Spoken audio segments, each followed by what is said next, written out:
Good morning and welcome to the Better Thyself segment of Dr. Lamba's Awakening Call. Who doesn't want to be a good communicator? But good communication also means concise communicator. I've seen people who are very good communicators, but their communication is lost. Lost because they are not effective. And they're not effective because they're not concise. As a matter of fact, there are three reasons that you may be an excellent communicator, but you may not be concise communicator, and therefore you are not an effective communicator. The reasons are that normally people forget that an average human being has just 8 seconds attention span, and in these 8 seconds, you can either capture people's attention while communicating or just lose them. If you're over explaining concepts, presenting too much at one time, giving too much of information, or trying on someone you are not authentic, you lose communication and attention. Concise communication requires preparation, and you have got to nail down one takeaway you want to convey, eliminate all fluff, including presentations, emails, and conversations. These are all parts of communication. Your email, your conversation, your telephonic call. Most important is people don't use proper methodology to concisely communicate and thus are not effective communicators. As a matter of fact, when people ask me, how do I become a good concise communicator? I only can understand that they are so confused. They have a lot of knowledge and they want to convey all that knowledge in one go, which is not possible.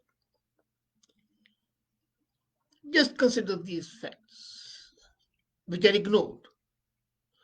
The human attention span used to be 12 seconds till the year 2000. That is what the psychologists say. And now the human span is just 8 seconds. You can either communicate in those 8 seconds or lose.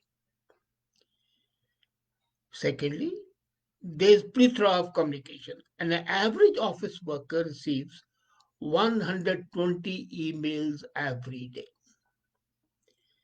And distractions are too many. Each time a person is distracted, it takes 23 minutes to regain focus. So the shortage of span, the plethora of the communications being received, and the time to refocus after being distracted make it imperative that to be effective, you have to be a concise communicator. Today, communication skills are twice as effective as good managerial skills. As a matter of fact, I would call the most important managerial skill is to be a communicator who can retain focus of the people. There is too much of oversaturation these days, oversaturation of knowledge, oversaturation of information, oversaturation of thoughts, and there's little margin of error. As a matter of fact, in the last discussions that we had, we found that lack of communication is a major cause of workplace failures. 86% of the employees fail because of that. People become impatient and they do work mental overtime to grasp what you're saying. Long windedness can be perceived as indecisiveness. If you are decisive, you are clear, concise, precise. And that can lose your respect as a human being, as a communicator. So, if you want to have executive presence, projecting confidence, and a sensitive person, then you have got to be concise. So, what is the major drawback in being a good communicator that you got to know? First is you over explain. You think you are being thorough, you think you are being clear, but no, what you are doing is losing the other person's attention. Instead of making your point clear, you end up clouding it, making it more hazy, more obtuse. Many people inadvertently overcompensate for their insecurities by saying more, especially in the cases of interviews. Since you are afraid, since you are not sure, you try to talk more and more and explain more and more, and there's what you fail. The second reason of not being a good communicator is that you think everybody is like you. You may like to process information deeply. As a matter of fact, only 15 to 20% of the population is fully sensitive to the fine tuning of your language.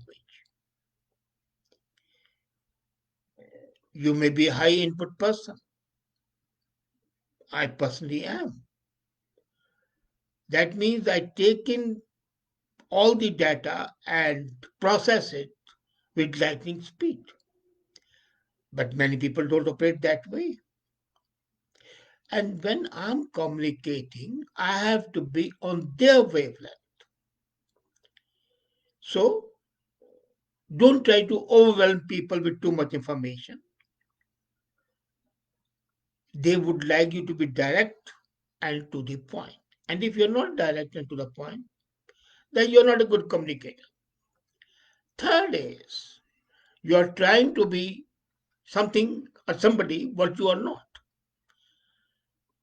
People think that they need a bigger personality. No, you need to be yourself. You don't need to pose. You will come out as inauthentic, not unauthentic, but inauthentic, as a fake, as a person full of shame, and you will exhaust yourself in the process. Better find a way to communicate concisely in a manner that fits your personality, style. Now, how to do that? I can give you 9 pieces of advice. These 9 ways will enable you to communicate clearly, concisely, and effectively. First is prepare in advance. Some people don't. I don't prepare in advance. But most people need to prepare in advance to present their thoughts and ideas in a concise manner.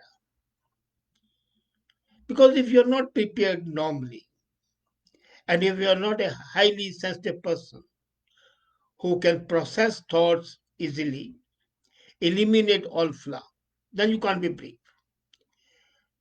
And especially before any meeting, just take 5 minutes. It doesn't take a long time. Review the agenda and other provided material. Jot down some points if you can't remember them. Organize your thoughts and earmark what you want to say. If you are speaking, go extra step of creating talking points and anticipating objections and questions.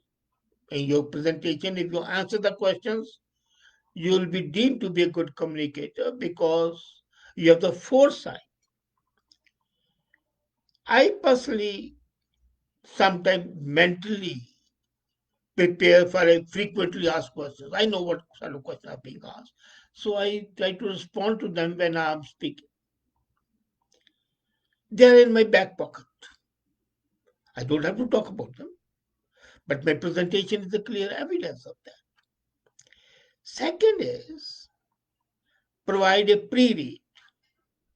If you have a lot of information, consider preparing a pre-read. There's no harm in that. It's a document which will provide background information on the topic. It means that you give your audience advanced context. And when they have an advanced context, you need not be verbose. You need not talk inanities. And a pre-read can be a report, it can be a slide, it can be detailed analysis. That's up to you and your audience. Thirdly, when you're communicating, think between yourself. If I walk away from this conversation with one thing, one impression left behind, what it shall be. Basically, you're boiling down your main ideas in one sentence. What should it be? That's the most important thing. Now, if I were you, I would use that one sentence as a subject line of my email. I repeat the phrase verbatim when I speak. And that's what you've got to do. What it will do is it will ensure you're drawing your audience attention to the biggest takeaway you want them to remember. I know a major thing. I have what I call an anagram, which I use. I call it prep framework. Whenever you are speaking, when you are presenting, whenever you are conversing, have a prep framework. I'm an extempore speaker and I speak strongly and coherently, but in my mind, I have a prep framework. Then this is how it works. First is make a point clearly. Second is R, reason. So first make a point, then reason. Provide evidence to what you are saying. And then ending, prepare repeating your point.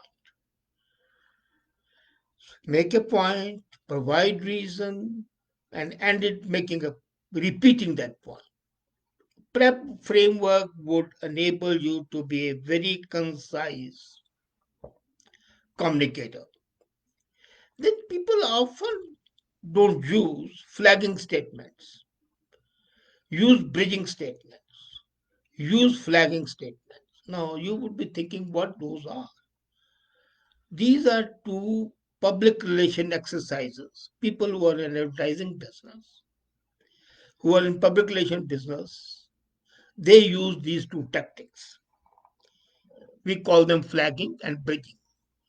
Flagging is like sticking a flag on the ground or waving it in the air, meaning pay attention. This is important. When you have placard, people will be attracted towards that. And bridging means to transition from one point to another. And bridging is extremely important when you want to change the subject or turn the direction of the conversation in a different manner. For example, flagging is in your speech you're saying it boils down to dot dot dot, or the heart of the matter is, so people want to attention. Or you can say I can't underscore enough, blah blah blah. So these are the flagging statements. And bridging statements are I cannot speak to dot dot dot, but what I can say is, and here is the bridge, shifting from speak can't speak to bridging this. Or While such and such thing is important, it is also important to remember that, go to the other point. Or if you're ending, before we leave the subject, I would like to add, and then that another bridge. So these will be important. And then you should know your audience. What sort of audience it is? Consider what concerns and objections on top of your mind you're communicating with. Try to anticipate that. What do they care about? What are the problems they're trying to solve? Most importantly, what is in them for them to listen to you? How will you share your thoughts with them to be on the same platform? So frame your message in terms of how it impacts your audience. And then when you're speaking or communicating or discussing, just don't keep on speaking. It should have some questions. Concise communication is about saying nothing at all. You need to learn first. And you can listen either by asking open ended questions. What do you make of what I've shared? What do you think is the best? How does this look to you? Would you like to change something? Would you like to add something? What's your impression of X? How does this influence? So there are hundreds of questions that you can ask them. And these questions have to be asked very adroitly, very politically, not openly. It has to be judgmental. Now, communication, as I said earlier, can be verbal. I have been talking about verbal, but can be written. And nowadays, emails are the most important medium. So, as a rule of thumb, email should not be more than 5 lines. If your email is longer, condense it down, or better make a phone call. Make sure that your message can be scanned by the naked eye. Short paragraphs, short sentences. Preferably use bullet points and numbering to make the text easier to digest. And then, you stop that fluffy language.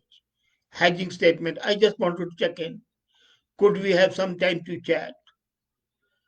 They are meaningless, wastage of time and obscuring your message. Be clear what you want.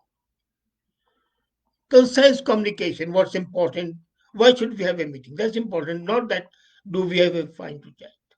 So these are the few steps. If you adopt, you can be very effective communicator because you'll be concise, you'll be precise, and that's what matters. That will enable you to be a better communicator and a better human being. What a better way to better thyself. Do it and you'll be happy. Thank you.